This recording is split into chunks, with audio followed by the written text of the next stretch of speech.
पार गया।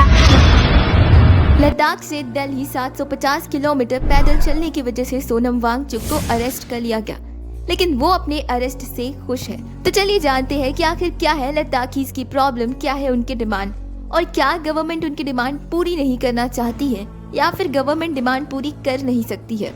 लद्दाखीज की प्रॉब्लम को समझने के लिए हमें आर्टिकल 370 से जुड़ी घटनाओं को समझना पड़ेगा। 5 अगस्त 2019 मोदी गवर्नमेंट का मास्टर स्ट्रोक। मोदी सरकार ने जम्मू कश्मीर से आर्टिकल 370 को हटा दिया।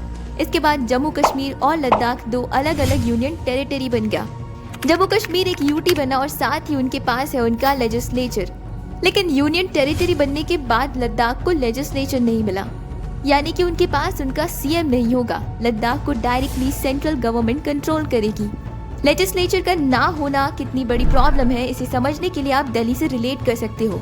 दिल्ली भी एक यूनियन टेरिटरी है, लेकिन दिल्ली के पास लेजिस्लेचर है और उनके पास उनका सीएम है। फिलहाल आम आदमी पार्टी से दिल्ली में सीएम है। अगर दिल्ली की जनता को लगेगा कि आम आदमी पार्टी ने जो वादे किए थे वो अपने 5 सालों के टेन्योर में उन्होंने पूरे नहीं किए, तो जनता अपनी नाराजगी वोटों से जाहिर कर सकती है और शायद अगली बार आम आदमी पार्टी इलेक्शन ना जीते। और अगर जनता खुश है आम आदमी पार्टी से तो एक बार फिर से आम आदमी पार्टी जीत सकती है। लेकिन इस तरीके से वोटों से अपनी नाराजगी जाहिर करने का ऑप्शन लद्दाखीज के पास नहीं है। आर्टिकल 370 की वजह से लद्दाखीज के पास स्पेशल प्रिविलेज थे। वहाँ के लैंड, स्कूल, कॉलेज, जॉब, इन सब पर सिर्फ लोकल्स का हक था। लेकिन आर्टिकल 370 हटने की वजह से उनके पास ये स्पेशल प्रिविलेज नहीं है। अब बाहर के लोग आएंगे, शौक और टूरिज्म बिजनेस को देखते हुए वहाँ पर जमीन खरीदेंगे और नेचुरल क्लाइमेट को बर्बाद करेंगे। वो नेचुरल क्लाइमेट जो वहाँ के लोकल्स के लिए एकमात्र सहारा है। इन सब के अलावा वहाँ के लोकल्स के लिए एक बहुत बड़ी समस्या है इंफ्रास्ट्रक्चर डेवलपमेंट। 370 हटने के बाद लद्दाख में बहुत ज्यादा कंस्ट्रक्शन स्टार्ट हो गया है। कुछ मिलिट्री पर्पस प्रोजेक्ट है, वहीं कुछ टूरिज्म को बढ़ावा देने के लिए बनाया जा रहा है, वहीं कुछ ऐसे प्रोजेक्ट है जिससे इलेक्ट्रिसिटी बनाई जाएगी। लेकिन इन सारे ही प्रोजेक्ट के लिए चाहिए लोकल्स की जमीन। लद्दाख में 90% लोग डायरेक्टली और इनडायरेक्टली एग्रीकल्चर पर डिपेंड करते हैं। आज भी लोग वहाँ पर नोमैडिक कल्चर को फॉलो करते हैं। लद्दाखीज अपने जानवरों को खिलाने के लिए एक ग्रास फील्ड से दूसरे ग्रास फील्ड तक ट्रैवल करते रहते हैं। अब इंफ्रास्ट्रक्चर प्रोजेक्ट के लिए उनसे जमीन छीना जा रहा है। अब जानवरों को खिलाने के लिए खाना नहीं होगा और साथ ही एग्रीकल्चर के लिए फील्ड नहीं होगा। और अगर ये दोनों ही चीजें चली जाएगी तो लोगों के हाथ से सिर्फ उनका जमीन नहीं बल्कि उनका रोजगार भी जाएगा। तो वो लोग जो जानवरों और एग्रीकल्चर पर डिपेंड करते हैं, जमीन और स्किल की कमी की वजह से उन्हें कूली बनना पड़ेगा। तो रैपिड इंफ्रास्ट्रक्चर डेवलपमेंट वहाँ के लोकल्स के लिए विकास नहीं विनाश का कारण बन रहा है। इसके साथ ही लद्दाखी युवाओं की बहुत बड़ी समस्या है अनएम्प्लॉयमेंट। अब इस प्रॉब्लम को सॉल्व करने के लिए लद्दाखी चाहते हैं कि लद्दाख में सेपरेट पब्लिक सर्विस कमीशन हो। यूपीएससी मोस्टली सेंट्रल गवर्नमेंट के लिए एग्जाम कंडक्ट करवाती है। हर एक स्टेट का अपना अलग पब्लिक सर्विस कमीशन होता है, जैसे बिहार के लिए बीपीएससी है। तो लद्दाखी चाहते हैं कि लद्दाख में भी एक सेपरेट बॉडी हो जो लद्दाख के गवर्नमेंट जॉब्स के लिए लद्दाख के युवाओं को हायर करे। 2020 में नेशनल हेल्थ मिनिस्ट्री ने 110 डॉक्टर को लद्दाख में भेजा। ये 110 डॉक्टर यूपी, गुजरात, राजस्थान, तमिलनाडु जैसे स्टेट से थे। इन डॉक्टर्स को मंथली 2.5 लाख रुपए सैलरी मिल रही थी। अब लद्दाखीज चाहते हैं कि अगर ऐसी कोई अपॉर्चुनिटी हो तो वो लद्दाखीज को मिले। अपनी प्रॉब्लम को देखते हुए लद्दाखीज को लगता है कि 4 डिमांड है जो उनके प्रॉब्लम्स को सॉल्व कर सकता है। फिलहाल Ladakh union territory without legislature है और लद्दाखीज चाहते हैं कि लद्दाख को फुल स्टेट हुड का दर्जा मिले।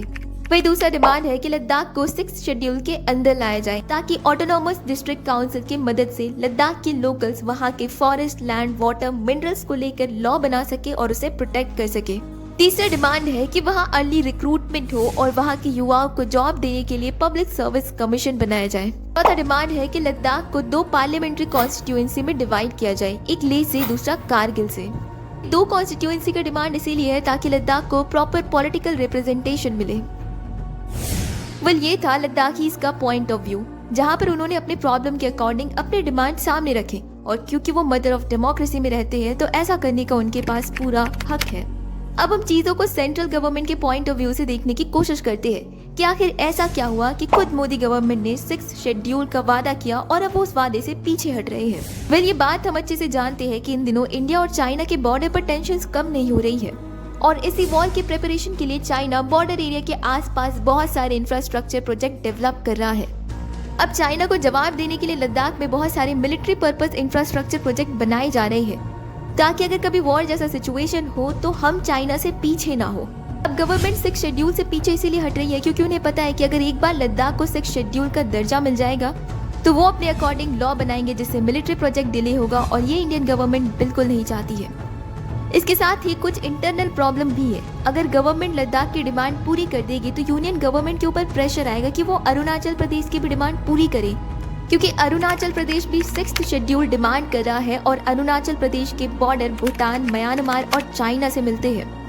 नागालैंड के ईस्टर्न पार्ट से लोग चाहते हैं कि उन्हें तोड़कर अलग नागा स्टेट बना दिया जाए। तो अगर लद्दाख की प्रॉब्लम को सॉल्व कर दिया जाएगा तो हमारे देश के बाकी स्टेट्स भी अपनी डिमांड सामने रखेंगी और हर एक स्टेट की डिमांड को पूरा करना हमारे देश के लिए सही नहीं है। और अगर डिमांड पूरी नहीं होगी तो शायद तख्ता पलट हो जाएगा या फिर जगह जगह वायलेंस देखने को मिलेगा। हाल ही में सोनम वांगचुक 150 लद्दाखीज के साथ लद्दाख से दिल्ली पैदल चलकर आए ताकि वो अपनी डिमांड को एक बार फिर से सेंट्रल गवर्नमेंट के सामने रख सके, उनके साथ बातचीत किया जाए।